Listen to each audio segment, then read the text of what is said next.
It was almost midnight when the last of the lights in the tall glass building began to fade. Most of the employees had already gone home, leaving behind the hum of air conditioners and the soft buzz of computers that were never really switched off. Only one floor remained bright, the executive floor. Inside, the CEO sat alone at her desk, staring at the faint reflection of city lights on the window. Papers were scattered across the table, and a half-empty coffee cup sat by her hand. The day had been long, full of meetings and numbers, and her head throbbed quietly from the pressure of it all. She rubbed her temples and leaned back in her chair, thinking it was time to go home, but something stopped her. From the far end of the hallway came a faint sound. At first she thought it was the air system, maybe a pipe, but then it grew clearer. It was music. Soft, gentle, and strangely beautiful. She frowned, confused. At this hour, the building was supposed to be empty except for security and the cleaning staff. She stood up and followed the sound, walking slowly down the hall until she reached the lounge area near the glass wall that overlooked the city. The music was coming from there, from the old upright piano that had been sitting unused for years. A man in a gray janitor's uniform sat on the bench, his back slightly bent, fingers moving gently across the keys. The melody floated through the quiet floor like a whisper from another world. The tune was familiar, but she couldn't place it at first. Then it struck her. It was Chopin. She stopped in her tracks, surprised. It wasn't a simple piece. It was one of the nocturnes, delicate and emotional, the kind of music that needed heart more than skill. And somehow this man, this janitor, played it with both. For a long moment she just stood there, not wanting to interrupt. The music filled the space around them, echoing faintly off the marble floors and glass walls. When the final note faded, the man lifted his hands gently from the keys, as if afraid to disturb the silence that followed. "You play well," she said, her voice breaking the stillness. The man turned slightly, startled but calm. He stood up immediately, wiping his hands on a small cloth. "I'm sorry, ma'am. I didn't mean to disturb you." She shook her head. "No, it wasn't disturbing. It was unexpected." He gave a small smile, humble but genuine. "Sometimes the piano sounds lonely. I just try to keep it company." She looked at him carefully. His uniform was clean but old. His hands were rough, marked by years of work, yet his touch on the keys had been soft and sure. Something about that contrast caught her attention. "You know Chopin?" she asked. "A little," he replied, almost shyly, enough to remember what peace sounds like. She didn't know how to respond to that. There was something disarming about his tone, so simple yet filled with meaning. She crossed her arms, pretending to be casual, though curiosity had already taken hold of her. "You work here long?" He nodded. "Almost 4 years now." "Nights only." "It's quiet then." She looked at the piano again. "No one's played that thing since the renovation. I was actually thinking of having it moved to storage." He looked at the instrument, a faint sadness in his eyes. "That would be a shame. It's a good piano. Just needs someone to believe it still matters." She raised an eyebrow. "You talk about it like it's alive." He smiled again. "Maybe it is. Maybe everything is if you listen long enough." She laughed softly. "You sound like a philosopher, not a janitor." He didn't reply, only shrugged and began wiping the keys with his cloth. His movements were calm, patient, the way someone might care for something precious. Without really thinking, she said, "If you play Chopin like that again, I'll marry you." The words came out half as a joke, half as a test, the kind of thing she said when she didn't want to show she was impressed. She expected him to laugh or look embarrassed. But he didn't do either. He paused for just a second, then nodded politely. "Then I won't play Chopin again, ma'am. Good night." Before she could say anything, he gathered his cleaning tools and quietly walked away, leaving her standing by the piano. His response echoed in her mind, simple yet sharp enough to silence her completely. She sat down on the bench where he'd been moments ago. The wood was still warm from where he'd sat. Her fingers hovered over the keys, but she didn't press them. She didn't know how to play, though she'd always wished she had learned. The city stretched below her, the lights blinking like restless stars. She sat there for several minutes thinking about the way he'd said those words. Not rude, not proud, just honest. There was something powerful in that, something she hadn't felt in a long time. When she finally left, the sound of Chopin still lingered in her ears. The next morning she arrived early, but the piano corner was empty. The janitor was nowhere to be seen. For the first time, she noticed how quiet the office was without that melody. Even the ticking of the wall clock felt louder. Later that day, she asked her assistant, "Who's the night janitor on this floor?" Her assistant blinked in surprise. I think his name's Mr. Anwar. Why?" She hesitated. "Just curious. He was cleaning last night." The assistant nodded. "He's been here for years." Very quiet. Keeps to himself. After lunch, she passed by the lounge again. The piano looked different now. Not physically, but in how she saw it. The dust on its surface, the faint fingerprints on the keys, even the old scratches. It all seemed to tell a story. She ran her fingers along the edge of the instrument and smiled to herself. She didn't understand why she cared, but she did. That night, when she left the building, she paused by the security desk. "Does the janitor always work this late?" she asked. The guard nodded. "Every night, ma'am. Usually done by 2. Does he always play the piano?" The guard chuckled. "Sometimes. Not every night. But when he does, the guards stop the cameras just to listen. Makes the whole place feel alive." She didn't reply, just smiled faintly and walked out to her car. For the next few nights, she stayed late again, though she told herself it was for work. Each night she waited, pretending to check emails or read reports, but deep down she hoped to hear that sound again. The piano stayed silent. By the 4th night, she almost gave up. It was past midnight, and the city outside was covered in a thin layer of fog. She closed her laptop and began packing her things when she noticed a small envelope on her desk. Her name was written neatly on the front. She opened it. Inside was a small folded note that said, "Sometimes people hear music. Sometimes they listen. No signature, no explanation." But she knew who it was from. She stared at the note for a long time, unsure what it meant exactly, but certain it carried more truth than she wanted to admit. Over the next few days, work went on as usual. Meetings, reports, deadlines, everything moved like clockwork. Yet a small part of her mind kept returning to that night. That sound and that quiet man who spoke so little yet somehow said so much. Sometimes, when she walked past the piano, she almost expected him to be there again, sitting with that calm patience, playing music that didn't belong to time or class or power. But he wasn't. The piano stayed silent, waiting. And though she didn't fully understand why, she found herself missing something she couldn't name. Maybe it wasn't the music at all. Maybe it was the reminder that there was still beauty in simplicity, that even in a world of titles and pressure, something as small as a melody could reach places words never could. One night, as she left the office again, she passed the piano and stopped. She sat down quietly, placed her hands on the keys and pressed one note. It was off tune, soft, but it echoed through the empty floor like a memory trying to come back. She smiled faintly and whispered, "If you play Chopin again." The rest of the sentence faded into the quiet night. Unfinished but alive, just like the story that had begun in that lonely building, between a CEO too proud to feel and a janitor too humble to be noticed. The next morning, the CEO sat in her office staring at the small note again. She had tucked it into her planner, but she couldn't stop glancing at it every few minutes. The handwriting was neat, old-fashioned, almost careful, as if every word mattered. Sometimes people hear music. Sometimes they listen.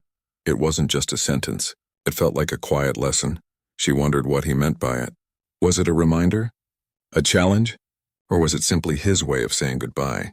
Whatever it was, she couldn't shake the feeling that those few words carried something deeper than she could explain. All day, her mind wasn't where it should have been. During a meeting, one of her managers noticed her silence. "Are you okay, ma'am?" he asked carefully. She blinked and smiled quickly. "Yes, just thinking." But she wasn't thinking about sales targets or upcoming presentations. She was thinking about a janitor who played Chopin better than any concert pianist she'd heard, and about how he had refused her joke without being rude. There was something powerful in the way he had said it, quiet but steady. Later, as she walked through the building, she passed a group of employees whispering near the lounge. The piano had become the topic of the week. Someone had filmed a short clip of the janitor playing that night and shared it on the company's internal chat. Now everyone wanted to know who he was. "I didn't know he could play like that," one of them said. "I thought he was just a cleaner." "He's more than that," another replied. "You can't fake emotion like that in music." When they noticed her nearby, they quickly scattered, pretending to go back to work. She didn't say anything, but their words stayed with her. That evening, she asked HR to pull his file. She told herself it was just curiosity. But deep down she knew it was more than that. His record was simple. Name, age, contact details, no complaints, no issues. Just a quiet man who had worked nights for 4 years. But there was one note at the bottom of his application, written in faded ink from years ago, that caught her attention. Previous occupation, music teacher. She leaned back in her chair, reading that line over and over. It didn't make sense. Why would a man who once taught music end up sweeping floors in a corporate building? When she called HR to ask, the woman on the other end hesitated. "Ma'am, we don't really have more information." He never shared much about his past, said he was happy doing this job. Reliable man. Never late. Has anyone ever asked him about it? "I don't think so," the HR woman said softly. People don't really talk to him. That last sentence hit her harder than she expected. People don't really talk to him. That night she stayed again, pretending to work late. But this time she didn't open her laptop. She just sat at her desk listening, hoping, waiting. The clock struck 11, then midnight, no music. The piano stayed silent, almost as if it was sulking after being overheard. She walked to the lounge and looked around. The floor shone from being freshly cleaned. The chairs were neatly arranged. Everything looked perfect except for the emptiness of the space. She sat at the piano again, running her fingers along the keys. The air felt heavy with something unspoken. She pressed one note. It rang softly, echoing down the hallway. Then from behind her a quiet voice said, "It's out of tune." She turned around quickly. He was standing there holding his mop, looking calm but surprised to see her again. "I was wondering when you'd show up," she said. He smiled faintly. "I didn't plan to. I thought I should stop playing." "Didn't mean to cause a scene?" She shook her head. "You didn't. People were just—" Surprised, he nodded slowly. Surprised that a janitor could play Chopin? She felt her cheeks warm. "That's not what I meant." He gave a gentle smile, not unkind. "It's all right. Most people only see the uniform." She wanted to say something clever, something that sounded wise or polite, but no words came. All she could say was, "You're very talented." He looked down. "Talent doesn't feed you forever." That answer silenced her again. He spoke without bitterness, just with truth. She studied him closely. His eyes had a calmness that came from somewhere deep. Maybe from experience, maybe from loss. After a moment, she asked quietly, "You used to teach music, didn't you?" His head lifted slightly. "You checked my file?" She hesitated. "I did," he gave a soft laugh. "I figured you might. Why did you stop?" She asked. He didn't answer right away. He walked to the window, looking out at the dark city. "Sometimes life changes before you can prepare for it," he said finally. "I had a music school once. Small, but full of life. Then there was an accident. I lost my family. The school closed. After that, I stopped playing for a long time." She didn't know what to say. There were no right words for something like that. "I'm sorry," she said softly. He nodded. "So was I, but life keeps moving. I needed work, so I started cleaning. It's quiet work. Gives me time to think." She looked at him with new eyes then. Not as an employee, not as a janitor, but as someone who had lived through something she couldn't even imagine. She wanted to ask more, but she sensed he didn't want pity. Instead, she said, "Then why did you start playing again?" He smiled, a small tired smile. "One night I passed by this piano. It was covered in dust, looked forgotten. I thought maybe it felt like me. So I cleaned it and played one note, then another. Before I knew it, I was playing Chopin again." She sat quietly, listening. His words felt like music themselves, soft, meaningful, unforced. "I didn't know people could still hear something like that in a place like this," he added. "They didn't," she said. "Until I did." He looked at her, a flicker of warmth in his eyes. "Then maybe that's enough." There was a silence between them, but it wasn't uncomfortable. It felt like two different worlds had somehow met in the same small room. Finally, she said, "Would you play again? Just once, for yourself, not for me." He thought for a moment, then nodded. He set down his mop, sat at the piano, and placed his fingers on the keys. The sound that came out was soft at first, almost like a whisper. Then it grew into something fuller, something that filled the room. It wasn't Chopin this time. It was something else, slower, sadder, but deeply human. A melody that carried stories, memories, and emotions he couldn't put into words. She stood there, feeling something she hadn't felt in years. Peace. The kind that doesn't come from success or money, but from being reminded that there's still beauty in the world. When he finished, he didn't look up. He just whispered that was for them. She didn't ask who them was. She already knew. He stood, gave a small nod, and went back to work as if nothing had happened. She remained there, unable to move, afraid the silence would break the spell the music had left behind. The next morning, the piano was locked. A small note was taped to it. It said only, "Thank you for listening." The cleaning schedule showed that he had requested transfer to another floor. No reason given. When she saw that, a strange sadness filled her chest. It wasn't love, not the kind that comes from romance, but something else. A connection that had started and ended too quickly. Over the next few days, the employees continued to talk about him, the mystery pianist. Some made jokes, some admired him, but none of them really understood. To them, it was just a strange story in a busy week. But to her, it was something that had quietly changed how she saw everything. Her work, her people, even herself. For the first time in years, she noticed the small things, how the cleaning staff greeted everyone with tired smiles, how the guard held the door for her every morning, how the secretary stayed late without complaining. All these little moments she had ignored before now seemed full of meaning. One evening, as she walked past the piano again, she touched its surface gently. "You were right," she whispered. "Sometimes we just hear, but now, I think I'm listening." And for a long time after that, she made sure the piano stayed right where it was, unlocked, polished, waiting. The days passed quietly after that. The piano in the lounge stayed clean, untouched and unlocked. Every time she walked past it, she felt something stir inside her, a mix of curiosity, regret, and a strange kind of respect. She still didn't understand why his absence bothered her so much. It wasn't as if they had known each other well. They had barely spoken. But there was something about that moment, that night of music, that refused to leave her mind. Work continued as usual. Meetings, emails, deadlines. Everything moved at the same speed as before, yet something in her had slowed down.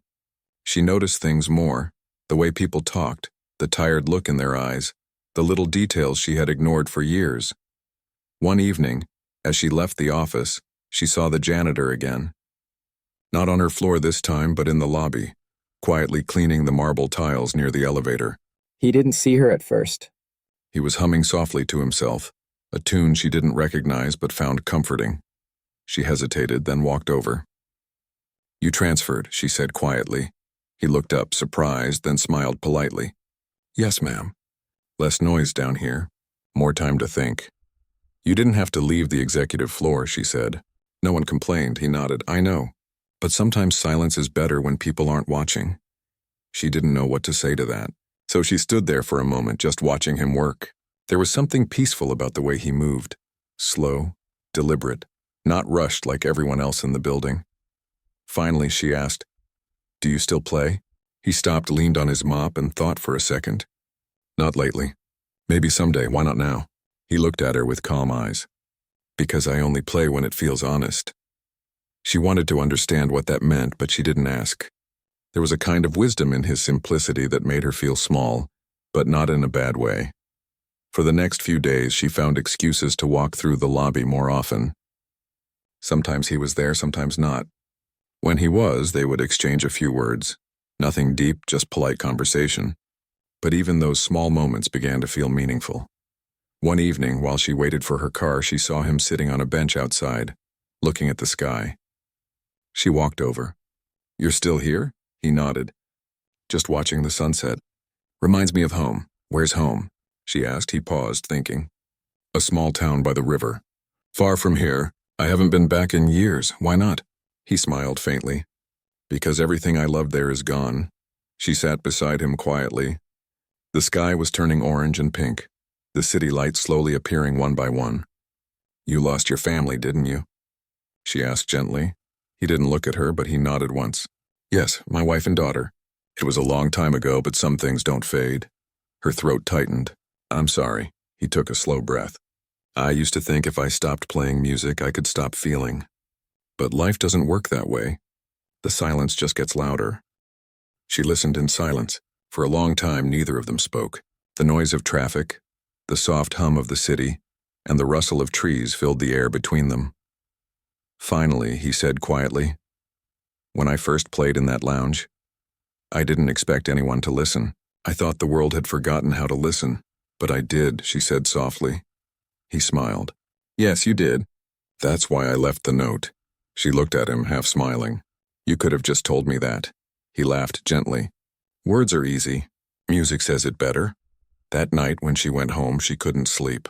She kept thinking about what he'd said, how silence can get louder. It made her realize how empty her own life had become. She had success, power, a big house, but none of it felt alive anymore.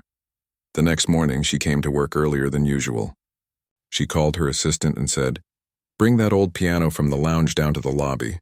Her assistant looked confused. "The one on the executive floor?" "Yes. I want it where everyone can see it." Within hours, the piano was placed in the lobby near the glass wall that overlooked the street. Some employees looked surprised. Others whispered, wondering why it was there. That evening, when the janitor came in, he stopped in his tracks. She was standing beside the piano waiting for him. "You moved it," he said quietly. "I did," she said. "I thought it deserved to be seen." He ran his hand gently over the keys as if greeting an old friend. "You know, most people only notice something when it's gone." "Maybe I'm late," she said. "But not too late, I hope," he smiled. "It's never too late to listen." "Play something," she said suddenly. "Please." He looked hesitant. "It's been a while." "I'll wait," she said. He looked at her for a long moment, then sat down. His fingers rested on the keys for several seconds before the first note came. It was soft, unsure, like the start of a memory. Then the melody grew, filling the entire lobby with sound. People began to stop and listen. The janitors, the guards, the employees leaving work, all paused as the music spread through the air. Even those who didn't understand classical pieces could feel something stirring inside them. He played with his eyes closed, and for those few minutes, it was as if the world stood still. The building, usually filled with noise and hurry, became silent except for the sound of that piano. When he finished, no one spoke. Then slowly people began to clap. A few had tears in their eyes. He looked embarrassed, but the CEO stepped forward and said softly, "Thank you." He stood up and bowed slightly. "Thank you for letting me play again." After everyone left, she asked him, "Do you miss teaching?" He smiled. "Sometimes. But music is patient. It waits until you're ready to return." She looked at him and said quietly, "Maybe you should start again." He shook his head gently. "Not teaching. Just sharing. There's a difference." Over the next few weeks, something beautiful began to happen. Every Friday evening, as employees left for the weekend, the janitor would sit at that piano and play. No announcements, no stage, just him and his music. People began staying late just to listen. Some brought their children. Others stood silently, letting the music wash over them. The CEO often watched from a distance. She didn't want to make it about her. She just wanted the world to see what she had seen. That beauty can come from the quietest places. One Friday night, as he finished playing, she walked up to him and said, "Do you remember what I said that first night?" He chuckled. "If I play Chopin again, you'll marry me?" She smiled, a little embarrassed. "Yes, that." He looked at her kindly. "I remember." "But you weren't serious," she laughed softly. "No, I wasn't. But you know, I think what I really meant was, if someone could make me feel something real again, I'd never forget them." He looked at her for a long moment, then said, "Then I guess you kept your promise in a different way." She nodded. "Maybe I did." As he gathered his things, she said, "You've changed this place. People talk to each other more now. They stay longer. They smile more." He smiled. "Music does that. It reminds people they still have hearts." That night, when the lobby was empty, she sat at the piano alone. The city lights reflected off the keys. She pressed one note, then another, slowly trying to imitate what she remembered from watching him. It didn't sound right, but it didn't matter. For the first time in years, she didn't feel like a CEO or a leader. She just felt human. When she looked up, she saw him standing near the elevator, watching her quietly. "Not bad," he said with a small smile. She laughed. "I'll need a lot of practice," he nodded. "We all do." And as he turned to leave, he said softly, "Keep listening. The world sounds different when you do." That night, long after everyone had gone, the faint sound of a piano drifted through the lobby once more. It wasn't perfect, but it was real, and maybe that was enough. The weeks that followed felt different in the company. It wasn't a huge change, no new policies, no big speeches, but something quiet had shifted. People smiled more often. They greeted each other in the hallways instead of just nodding. The air didn't feel as heavy anymore. Every Friday when the janitor played, the building filled with calm. Employees who used to rush home stayed behind just to listen. The guards leaned against the walls, pretending to still be on duty. But everyone knew they were there for the music. Even the cleaning crew stopped their work for a few minutes when the first soft notes of the piano began. No one asked for it to happen. It just did. The music became part of the company's rhythm, like a heartbeat that everyone could feel but no one could fully explain. One evening, after he finished playing, the CEO approached him as he was packing up his things. "You've started something beautiful here," she said. He smiled quietly. "It wasn't me. The music was always here. People just needed to listen." She looked around at the small crowd still lingering, their faces soft with emotion. "Maybe that's true. Still, you brought it back." He shrugged lightly. "I just pressed the keys." She shook her head. "No. You reminded people what feeling looks like." He didn't respond, just gave a small smile, humble as ever. A few weeks later, the company began preparing for its annual celebration, a big dinner held every year for employees and clients. Normally, the event was a show of formality, speeches, numbers, achievements. This time, though, she wanted it to be different. She sat in her office one afternoon, staring at the event plan on her computer screen. Something felt wrong about the list of scheduled activities. Everything looked cold, just another corporate show. She closed the file, took a deep breath, and made a decision that even surprised her. When the event planner walked in, she said, "We're adding something this year. A live piano performance." The planner blinked. "By a professional musician?" She smiled faintly. "Yes, a very special one. He works right here." The planner looked puzzled. "Do you mean the janitor?" "Yes," she said simply. "He's going to play." The planner hesitated. "Are you sure that's appropriate for the event? There will be clients, media." "That's exactly why it's appropriate," she interrupted softly. "People need to see something real for once." The planner nodded slowly, realizing she was serious. When she told the janitor about her plan later that evening, he was silent for a long time. He wiped his hands on his cloth, then said quietly, "I don't know, ma'am. I'm not a performer anymore." "You don't have to perform," she said gently. "Just do what you always do, play." He looked thoughtful. "You think people will understand?" "They will," she said with a confident smile. "Maybe not all of them, but enough." He hesitated, then nodded slowly. "All right. If it helps them listen, I'll play." When the night of the event arrived, the ballroom shimmered with lights and polished glass. Tables were lined with flowers, and people in suits filled the space with polite chatter and laughter. The air was thick with the sound of clinking glasses and formal greetings. The CEO stood near the stage, scanning the room. She saw clients she had known for years, employees she trusted, and new faces who looked impressed by the grandeur.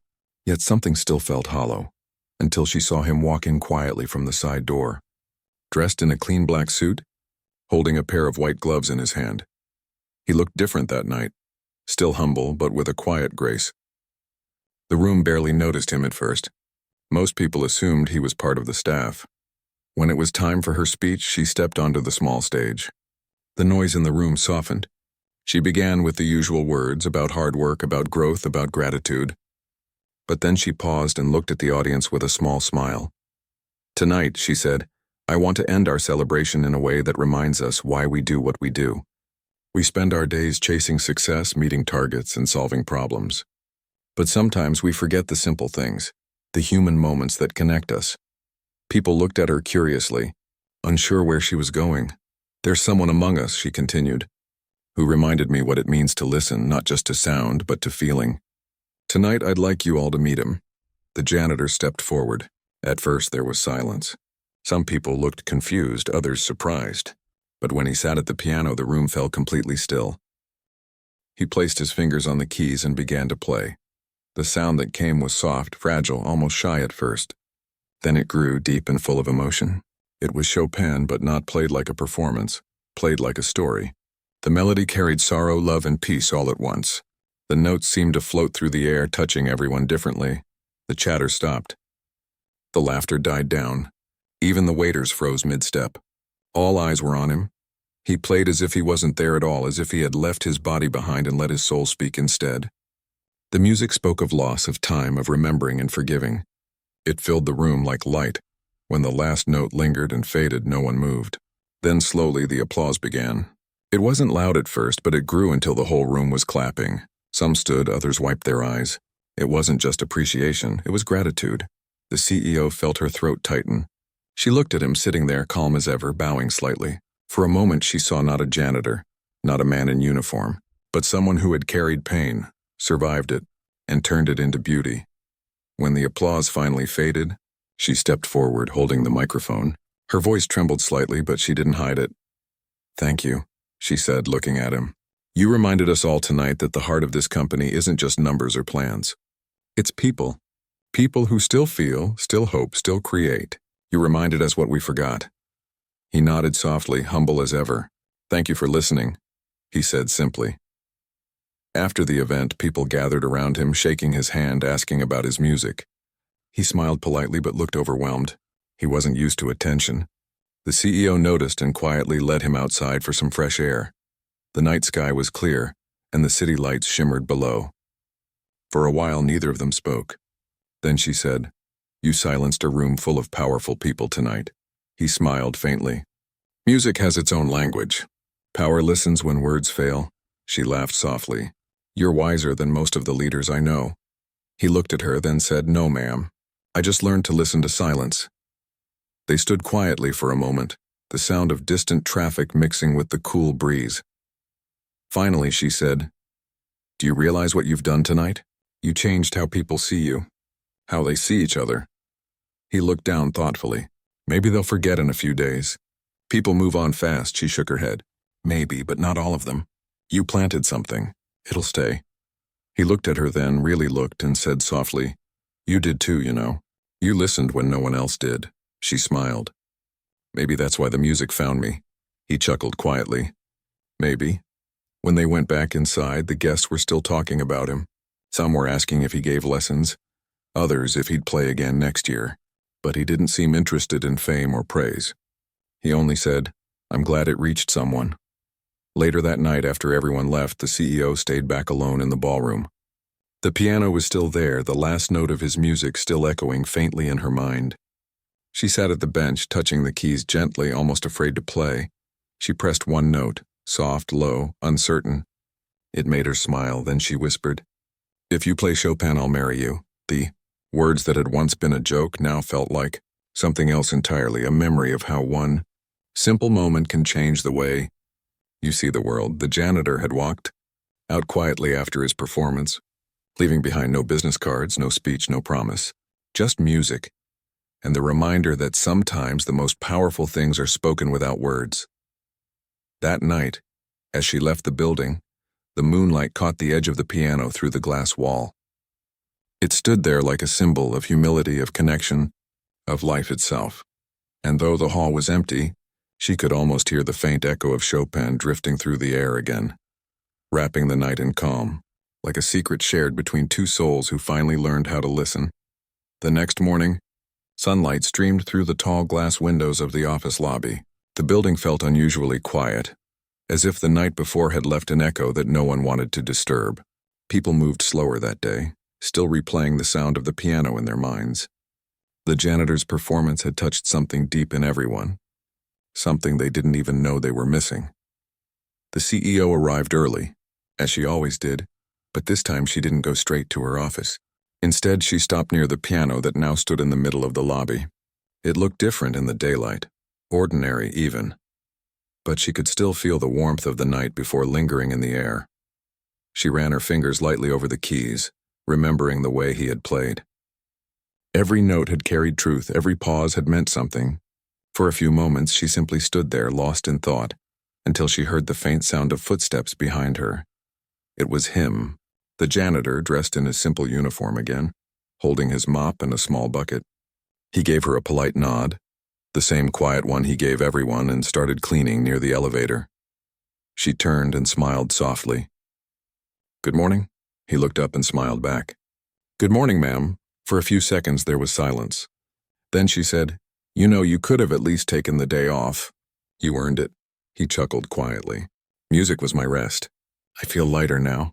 She nodded, understanding more than she could say. "You were incredible last night. Everyone's still talking about you." He didn't look up this time. "I'm glad they listened." She tilted her head.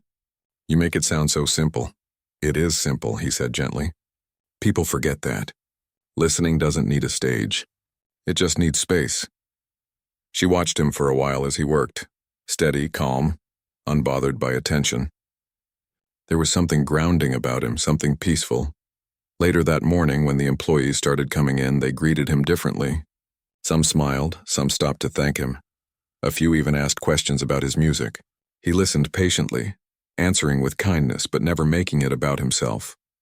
He was the same person he had been the day before, yet everyone around him seemed changed. By afternoon, the CEO called him to her office. When he arrived, she gestured for him to sit. He hesitated for a moment but obeyed. "I've been thinking," she began.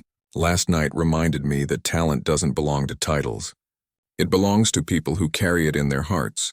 You reminded all of us of that." He smiled faintly. "I didn't plan to remind anyone. I just wanted to play again." "That's exactly why it worked," she said softly. "You didn't do it to impress. You did it because it mattered to you." He nodded, his expression calm. "I'd like to do something," she continued. "We're setting up a small music corner in the lobby. The piano will stay there permanently. Anyone can play it. Employees, visitors, even you, whenever you want." His eyes widened slightly. "A piano? In the lobby?" "Yes," she said. "I want it to stay open. I want people to stop, listen, and feel something real once in a while." He was quiet for a long moment. Then slowly a smile crept across his face. "That's a beautiful idea." "It was your idea first," she said gently. "You just didn't know it." He looked touched. "Thank you, ma'am. That means more than you think." A few days later, a small plaque appeared beside the piano. It read, "For the man who reminded us that humanity still plays softly between the noise of our days." The words weren't signed. No name, no title, just a quiet acknowledgement. From that day on, the piano became part of the company's heartbeat. Sometimes during lunch breaks, an employee would sit down and try a few clumsy chords. Other times, a visitor would stop and play a short tune while waiting for a meeting. The janitor often tuned the instrument and cleaned it carefully, making sure it stayed perfect. But every once in a while, usually late at night when everyone had gone home and the city was quiet, he would sit down and play again. The guards would pause, the lights would dim, and for those few minutes it felt like time had stopped. The CEO sometimes stayed behind too, listening from her office upstairs. She never interrupted. She didn't need to. The music said more than words ever could. Months passed. The company grew busier, but something about its energy changed permanently. People talked to each other more, laughed a little louder, and treated the janitorial staff with more respect. The piano had become a symbol of connection. One afternoon, the CEO found herself in a meeting with new clients. They noticed the piano and asked, "What's that doing in a corporate lobby?" She smiled. "It's there to remind us that success isn't only about numbers. It's about staying human." They laughed lightly, but when they saw her serious expression, they nodded in understanding. The janitor never sought praise for any of it. He continued his work quietly, never missing a day. But every now and then, someone new would stop him in the hallway and say, "You're the man who played that night, right?" He would smile modestly and reply, "I just played what I felt." And that was enough. One evening, months later, the CEO came down to the lobby after another long day. She saw him sitting near the piano, but this time he wasn't playing. He was just sitting there, his eyes closed, listening to the hum of the building. She walked over slowly. "No music tonight?" she asked gently. He opened his eyes and smiled. "Sometimes the silence is the song." She sat beside him, resting her elbows on her knees. "You always have an answer, don't you?" He laughed softly. "Not answers. Just moments." They sat there quietly for a while. Then she said, "Do you remember what I said that night?